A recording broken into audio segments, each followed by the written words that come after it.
guess what? He will leave as soon as the pen is down. You open the door, and he'll take advantage of it. He'll get out, and you know who will pay for it? You will. I will. You need to understand, we are to guard ourselves with the old man, the old nature, the flesh. Every one of us, women, men, battle that daily. And to think you don't. How many people say, I don't have a problem with the flesh? Raise your hand. Yeah. We'd all be liars because we do. It's important to understand. I know this is just a very simple message, but it's a challenge to men. It's a challenge to these young people that are moving and going in a different direction. It's a challenge to the ladies, a challenge to the father, because if I guard this man, if I protect this man, I become a better husband. I become a better pastor. I become a better father. And if the man is taken care of, they become better naturally. My challenge is to you this day. You need to get some thorns up. You need to get some protection up. You need to get some things that are going to keep the old man. Paul tells us you will battle that man, because if you let him take advantage, he will. John tells us you better put away idols. How important? The idol thing, the things that we desire, the things that we go after, the things that we think that are important, that are more important. There is nothing more important than the Word of God and gathering in His house and being in His presence. If your children need to ask, are we going to church today? You've got a problem in your house. They should not have to ask. They should know it is Sunday. It is the Lord's day, and we're going that place today. There's no question asked where you're headed on Sunday morning. I don't care. Even my kids know, even when we're on vacation, they know if it's Sunday, we're going somewhere. They know we're not making any plans. We'll go somewhere. It might be an early service. It might be a later service, but we're going to be going to church. Why? Because that's what we do. We protect the old man. We protect him from the flesh. You got to protect your eyes from what you see. Hello? You have to protect it. It's all out there. I'll never forget, we used to have this old pastor preacher that when we were younger preachers, and we all of a sudden, out of the blue, he would just come up and just say, hey, let me tell you something. And, you know, he said, you know, we were on this mission trip. He said, I took 7 guys on a mission trip for 10 days. And we were gone. They were gone from their wives. And we finished that trip. It was incredible. And he said, we got on this plane, and we're sitting on the plane. And he said, all of us were together, and we were just talking about the mission trip. And as we were getting ready to depart, all of a sudden, this woman came on the plane. She was beautiful. He said that she was absolutely stunning. She was biblical beautiful. You know what I'm saying? She was, you know, look and behold beautiful. That's what he was saying, okay? And he said nobody was saying anything because her dress was short. I mean, it just, you couldn't help noticing. Hello? Anybody know what I'm talking about? And all of a sudden this old preacher said, good job, Jesus. And all of a sudden, those men stopped. And as soon as they heard the word Jesus, they all got their focus back online. Hello? Look, the enemy will put things in front of you. It is a natural thing, men. It's a natural thing, women. So that's why you got to put a guard, put some shades, or do something so your eyes are blinded. Hello? You're not blind, but you better make sure they're redirected. Did you hear what I said? That same preacher called one time. I remember him telling us, I forget, maybe at council. He said, hey, you know why I don't cheat on my wife? He said, 1, God's against it. 2, they tell. And he walked away. Just that's all he said. Yeah. He just walked away. I mean, he would just spit that in your ear. Well, yeah, God is against it. And 2, you'll always get caught. Hello? It's the same with everything, folks. You never get away with it. If you don't protect the man, he will get loose. He will get free. To think you're getting away with something is not, it's just water. It'll be all right. We'll get it. It's just nothing we can do about it. We're not going to float away, right? We'll get some towels later. Praise God. Hallelujah. They're good. Either that or we'll baptize some people in a few minutes, all right? Amen. But we got to protect that man. We've got to guard. He said to put a thorny flesh, a thorny rope, or put a shield of protection. You've got to do everything that you possibly can do to keep that man from getting free. Are you hearing what I'm saying, folks? Are you hearing what I'm saying? I'm hearing too many back there saying amen. You need a few, we're living in a time when everybody wants just positives coming, positive spoken, positive, hey, you can do this. But you know what? You need negatives in life also. Did you know that? Anybody ever try to start their battery? Ever had a battery to go dead? You want some power? You know what you do? You don't put two positive charges to a battery. You don't get any power. You take the positive, connect it to the positive. You take the negative, and you put it to the negative, and all of a sudden you got a little power. We need a few thou shalt nots in our lives. We need a few barriers in our lives that are going to keep us from going in the wrong direction. You need perimeters that, listen, it's not there because God is mad at you. It's not there because somebody hates you. It's there to give you some power. It's there to give you some strength. It's there to let it be known that, you know what? You have those things in your life to keep you from letting that man free. You need a few of those thou shalt nots in your life. Thou shalt not lie. Thou shalt not commit adultery. Thou shalt not covet. Thou shalt not put anything before our God. He said, listen, don't let any idol. That illustration and that drama is so important to understand. It's any idol, anything that will be before God. We have to protect ourselves. My question is, what are some of the things that you put before God? What are some of the things? I believe the Holy Spirit is dealing with some of us because there's things that you're chasing after that are going to affect your family. They're going to affect your finances. They're going to affect other things in your life spiritually. It will weaken you. And before you know it, you're going to be like me in the store going, hey, where'd they go? Where'd they go? Where are they? What happened to them? And you're going to be chasing them, and you're going to be going all around for them, and you're going to wonder what happened. But the king is coming back. The king is coming back, and he's going to say, where is that man? What happened to that man? And if he got free, if he got loose, he said, it's your life that you're paying for. Wow. Wow. Would you stand with me? Hallelujah. I know it's just a simple message, and you think, well, why is this right there in the middle of Scripture where God puts this episode that takes place? You know why? I believe we need to understand how important it is to guard ourselves from the enemy, to guard ourselves from the works of the enemy. Because if we'll leave the door open, if you'll allow the enemy to have access, he will always take advantage of it. Because he is a liar and a deceiver. And just turn to your neighbor right now and say, you cannot trust that old man. You cannot trust that old man. You cannot trust that man. It's important to understand it. He will lie to you, and if it's a she will lie to you. Have you ever noticed some of those people, they always think, it's all right, there's no problem with it. What's it going to hurt? Have you ever heard that before? What's it going to hurt?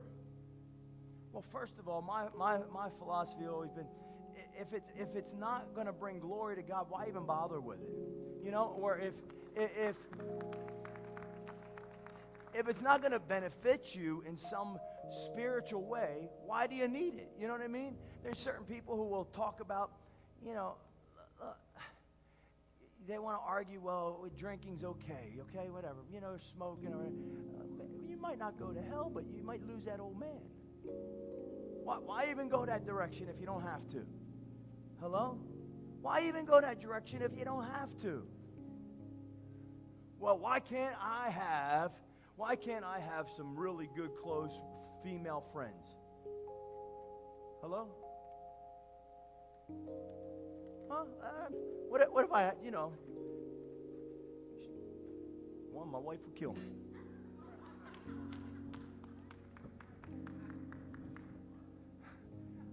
Well, there's nothing wrong with, ever heard people argue that statement? Because guess what? You're male and she's female, and eventually it's going to lead to a problem, and the old man's going to get free. That's the bottom line. Hello? Hello? You listen, young people, I'm speaking to you now.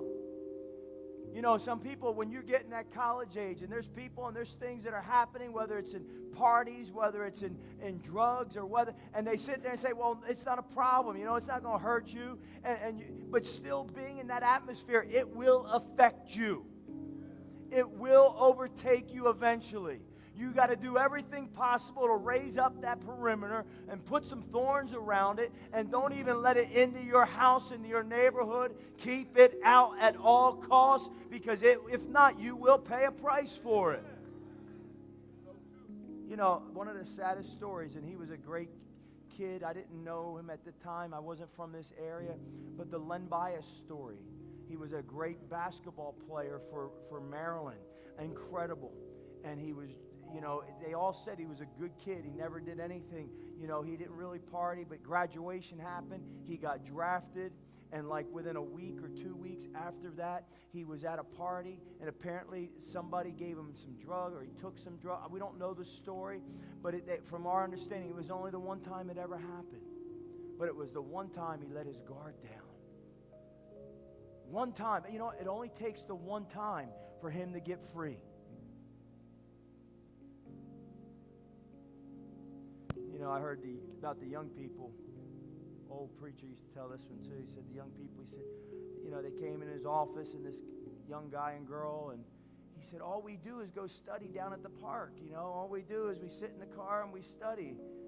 Then they wondered why she got pregnant. Just because we were studying. You let that man, that nature, that man take over, you'll pay a price for it.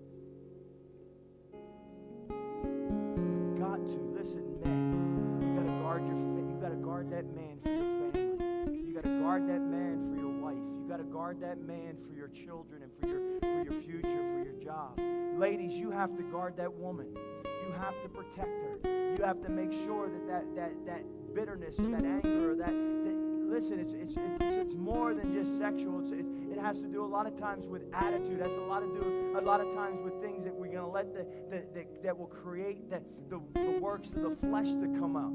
Read in Galatians about the works of the flesh. You got to protect yourself from letting attitude. Little simple thing. You ever been hurt by somebody?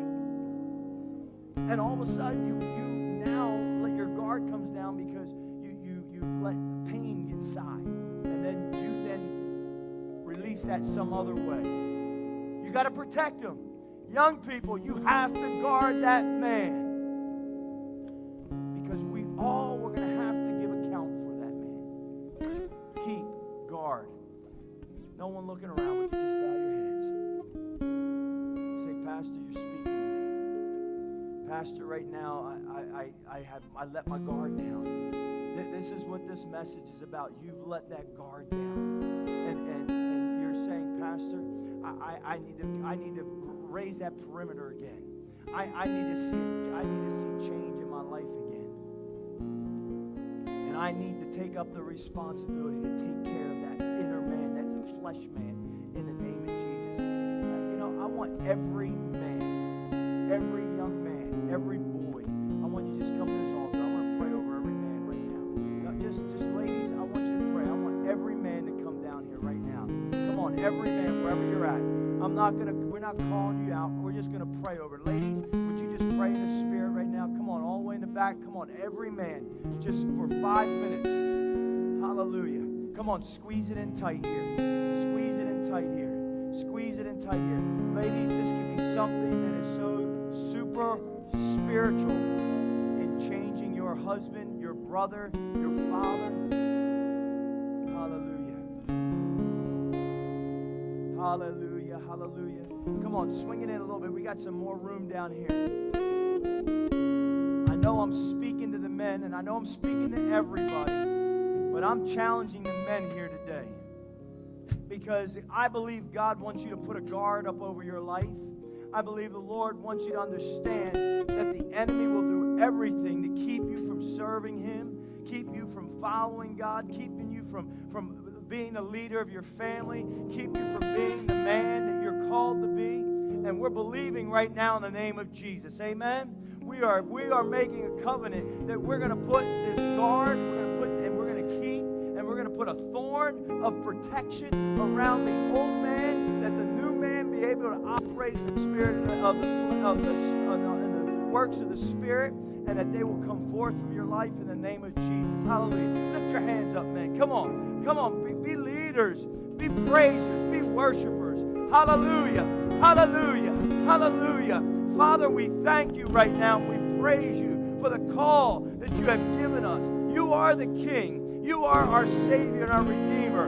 And you have given instructions that we would protect and guard this man until you come again, you said. And that we are responsible for this man. And that we will need to give account for this man. And I pray, Lord, by the Holy Spirit, if there's anything inside of each man here today, if there's something that they're battling or dealing with, areas that they have become lazy in, areas that they have let down their guard, we come against it in the name of Jesus. Lord, we put a hedge around them in the name of Jesus. Lord, I pray that there be a desire and a passion that will rise up in these men in the name of Jesus to be leaders, to be sold out men. Father, to be men full of the Holy Ghost and full of your Spirit with wisdom and insight and power.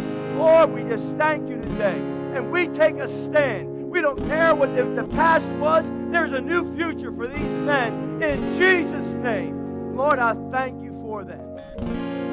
Lord, because they will be better men, because they'll be better fathers, they will be better husbands, they will be better workers, they will be better members of your body in Christ. They are part of your army, and they have a responsibility.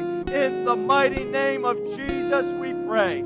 And everybody said, hallelujah. Nobody moved just yet. Come on, give the Lord a hand clap. I want you to stay here.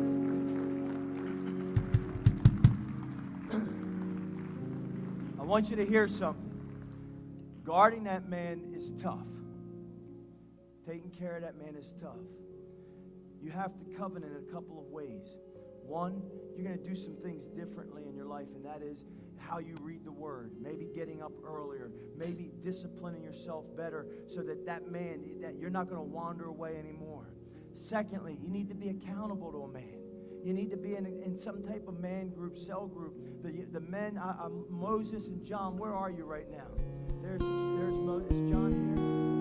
These guys are going to be helping over the next year, whether it's a men's event that's coming up, there's a breakfast that's coming up. You think, man, well, you know what? You need somebody you can pray with, somebody you can talk to about challenges that you're dealing with, so you don't fall. You know what the Bible says? Iron sharpens iron, and it's so important to understand. You know what? That we need the fellowship of one another. That you get spiritual strength from each other. We are in the works that in the fall we're hoping we're going to have a men's conference here on a Friday and Saturday, and they're going to come in to speak and challenge men, and that we need that to become stronger, that we might become a stronger leader in the kingdom of God. Amen. So I'm making you a challenge today that you will say, you know what, I'm going to let another man be accountable, whether it's checking in on you or even praying for one another once a week. Just saying, you know what, I'm going to pray for Andy and Andy's going to pray for me. Or I'm going to pray for Tony, and Tony's going to pray for me. We need that in this house because we need some men that are going to be responsible to make sure the flesh doesn't get loose in the name of Jesus. Can you say amen? How many people are in agreement with me? Say amen. How many people are willing to take the challenge? Say amen. Come on, give the Lord a hand clap of praise. Hallelujah. Hallelujah. Hallelujah. Thank you, Lord, for what you're doing in this house. And Lord, we will be responsible to you, and we will be a mighty man of valor in this place. Mighty men of valor, oh God, responsible and trustworthy for your kingdom and your glory. In Jesus' name, and everybody said, amen. Come on, you can be seated. God bless you. Hallelujah. We're going to close with a song here in a moment. I know that there's a dinner on the grounds in just a few moments for as a fundraiser. This one is not for free. All right? So following that, but would you stand, everyone? I just want to pray the Lord's blessing over you in closing, and our singers will take us out. Lift your hands up on high. Come on, everybody, lift your hands up. The Lord bless thee, and the Lord keep thee. The Lord make his face shine upon thee. The Lord be gracious unto thee. The Lord lift up his countenance upon you and the Lord give you peace in the mighty name of Jesus. And everybody said, amen, amen. God bless you. Have a great day today. Hallelujah.